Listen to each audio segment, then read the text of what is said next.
I move my pawn and he moves his knight. I could see he is ready for a challenge. I move my bishop and he moves his pawn, almost taunting me. I can see his queen. She is beautiful, enchanting even. I can't wait to lay her down, to stroke her, to take her. I move my pawn to clear the way for my rook. I want him to see the world the way I see it. He moves his pawn, and I can see his queen even more clearly now. She is gorgeous and ready for the taking. She is so mesmerizing. Laying her down is all I can think about. I know if I play just right, with a stroke of my bishop, I could take her, pull her close to make her mine. My bishop is ready. He stands upright, ready to lay her down, to have his way with her, to caress her, to put such deep strokes in her, that the crown once given to her will make her royalty a stain. He wants to imitate a bee and suck on her nectar until the pollen explodes. My bishop wants to stroke her tulips so deep that the ovule would yearn for his seed to be scattered inside them. A sudden move interrupted my thoughts. The opposing king placed a pawn in my path and blocks my move. I move my queen, not putting too much thought into where she should go. After all, my focus is on his queen.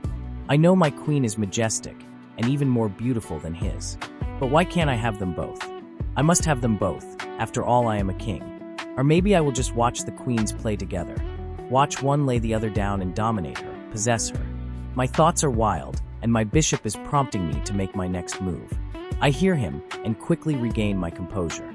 But the thought of my queen dominating his queen, stroking her and laying her down is maddening. My bishop starts to move again. His movement is slow and deliberate, almost pulsating. He moves his bishop. I have no interest in him. He is far inferior than mine. Look at it, so insignificant compared to mine. I move my knight, for he needs some action too. He needs some playtime.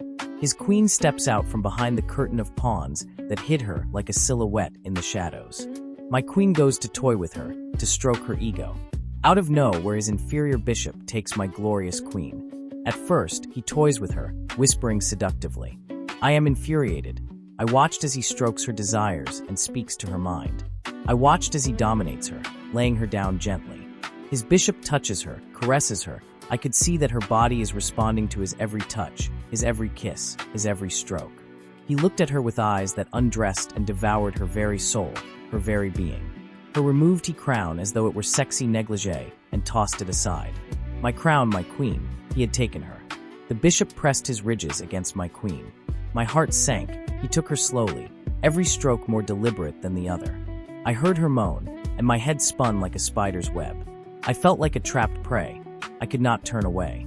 His bishop finishing her with orgasmic precision. He exploded, and my queen shuddered. He had finished her, and she had enjoyed it.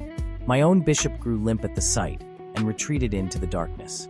He had not the strength to finish the game. He thought he could win, for the queen was lost. Lost for the lack of attention and strategy. She had been taken by another king's bishop. I was left without a queen, and my bishop had disappointed me. It was now nothing but a useless showpiece.